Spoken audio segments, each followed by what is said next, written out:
everything I needed. Michael Hamilton, Kensington Publishing Corp's editor-in-chief, has taught me more about writing and publishing than anyone else in the business. I have been blessed with one of the most knowledgeable and professional book editors in publishing. Michaela has made my life as a full-time author a pleasure, as has her entire staff at Kensington. Maureen Cuddy, my publicist at Kensington, has gone out of her way to do more for me than I could ever explain. She's been a wonder to work with throughout the years, and I appreciate all she does to help support my career and get word out about my books. Peter Miller, who would give me a tongue-lashing if I didn't refer to him as my manager as opposed to agent, has changed the course of my career and continues to. Peter, president of PMA Literary and Film Management in New York, is a friend, mentor, watchdog, and administrator of my career. Thank you, Peter, for everything you do on my behalf. I would be lost without you and everyone else at PMA.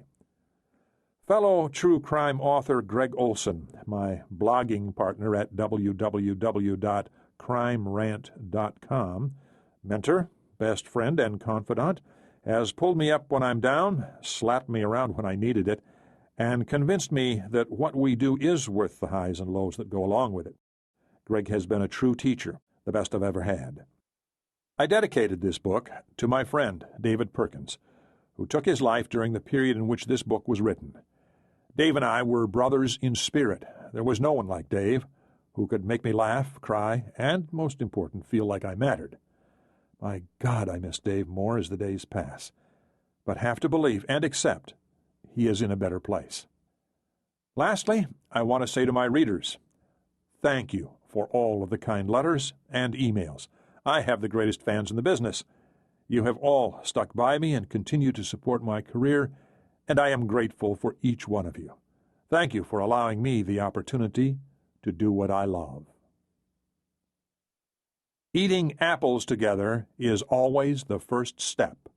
Leroy Jones, The Dutchman. Because You Loved Me. Part 1. Chris and Jeanne. Chapter 1. The morning of August 6, 2003 began without complication for 43-year-old Chris McGowan, a pleasant, reserved, middle-class Irishman enjoying what were the best days of his life. Chris opened his eyes at 6 a.m. to the sound of the alarm clock buzzing in his ear. After a few moments of silence, lying in bed, staring at the ceiling, Chris slipped into the shower, shaved, and after putting on a pair of Dockers and a polo shirt, bent down and gave his fiancé, Jeanne Dominico, a kiss on the cheek. "I'll see you at work later on, honey," he said. It was one of the more memorable moments of Chris's day, waking up and seeing Jeanne next to him. "Okay," whispered Jeanne. She was still half asleep, bleary-eyed.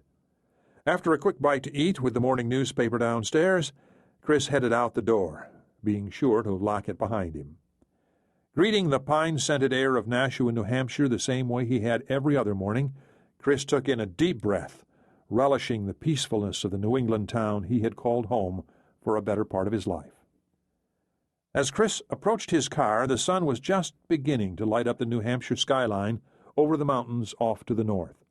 Already 71 degrees by 6:50 a.m., with a forecast promising humidity levels near 80% and temperatures into the mid to upper 80s by noon, it was a tranquil morning, as most were in Nashua, so gracefully beautiful in its launch. Save for a few cars on Route 101A nearby, all Chris heard as he got into his vehicle was the chirp of the birds and rustle of the wind moving the trees gingerly back and forth. Having been born in Norwood, Massachusetts, 50 miles south, spending 4 years in New Jersey during the 1980s, Chris took comfort in the unadorned, slow pace of life in the Northeast. "Nashua is home, pleasant and peaceful," Chris later remarked. "I have lived other places, but I don't feel like I'm home unless I'm in Nashua."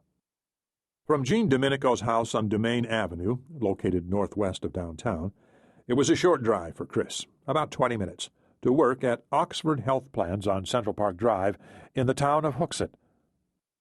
Leaving Jeanne's driveway downtown Nashua was a 10-minute ride east on Amherst, Route 101A, following the train tracks running in back of Jeanne's house by Boar Field.